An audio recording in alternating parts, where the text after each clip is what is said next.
Sarah. And I'm Sam. And we're from the Hammond River Angling Association, and welcome to the Fish Friends class.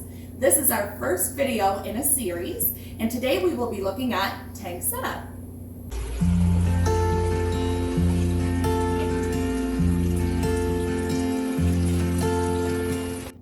The first thing you'll want to do when setting up your tank is to give it a good clean out and make sure there's no dust or dirt in the tank.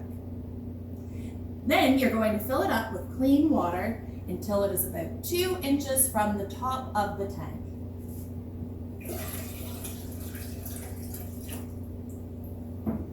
The next step is to plug in your chiller unit.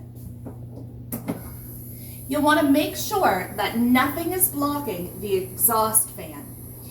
And if there's any dust or debris here, just give it a quick clean off before you start using your chiller. Set your chiller unit to 5 degrees. That might seem really cold, but remember, the salmon eggs would still be in the river in the wild, which is covered in ice.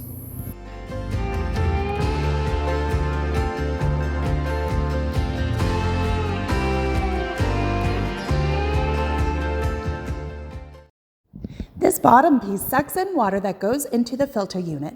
We need to add a protective cover over top of this piece so our salmon fry do not get sucked into the filter. You'll want to cut a small piece of pantyhose or netting and wrap it over the filter tip with an elastic band. Next, we're going to add a few things to the power filter unit to help keep the water clean and fresh. The first thing you'll add is a sponge. You place that into the bottom of the power filter unit. Next, we're going to add a package of activated charcoal on top of the sponge. And finally, we will use an ammonia remover. Make sure that you take the plastic off of all of these packages before inserting them into your power filter. And our ammonia remover goes on top of the activated charcoal, which is on top of the sponge. Could you guys think why these might be important for our salmon eggs? Take a moment to pause and discuss with your class. Like riverbanks and vegetative buffers along the river's edge, these sponges will help soak up excess fish waste. Charcoal filters out undesirable chemicals and elements in the water of your aquarium. These substances include dissolved organic molecules found in tap water, like chlorine. Ammonia removers help remove ammonia from fish urine and help keep your tank clean and healthy. In the wild, the benefits from charcoal and the ammonia remover would happen naturally as the river continues to flow instead of being contained to a tank. The next step is getting your power filter up and running. So to start, you're going to want to take some of the water from your tank, put it into the back of the power filter. You want to add a little bit of water before turning your power filter on. Then we're going to plug your power filter in and continue to add water into the back, just like this.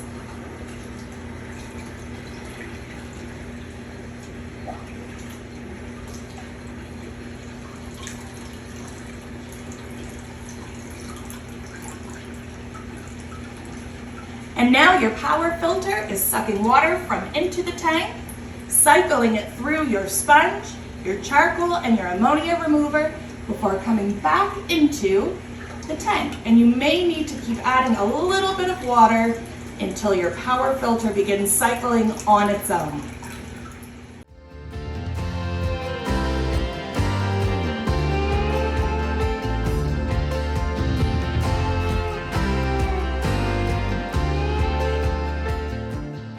Your power filter helps increase the amount of dissolved oxygen that is entering your fish tank. Like humans, fish also need oxygen to breathe. Dissolved oxygen is oxygen that is within the water. Some of your classes should have large pieces of styrofoam. The next step is to place the styrofoam all around the tank. These styrofoam pieces have a number of different purposes. The first purpose is that the styrofoam will help insulate the tank and keep the water nice and cold. The second reason why we use the styrofoam is because it helps keep the tank dark. In the wild, your salmon eggs, and once they hatch into salmon fry, they would be in dark spots. Once they hatch, they would want to be avoiding predators and hiding under rocks. So these styrofoam pieces are helping to create a dark atmosphere, just like in the wild. That's a wrap on setting up your tank. It is now ready for salmon eggs. Our next video will feature our tour at the Mactaquac Biodiversity Facility, where your eggs have come from. So thanks for joining us this time, and we'll see you in the next video.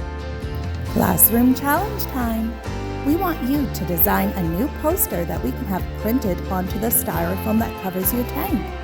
Use your imagination. Your design can include salmon, or the river, or how we can help take care of fish.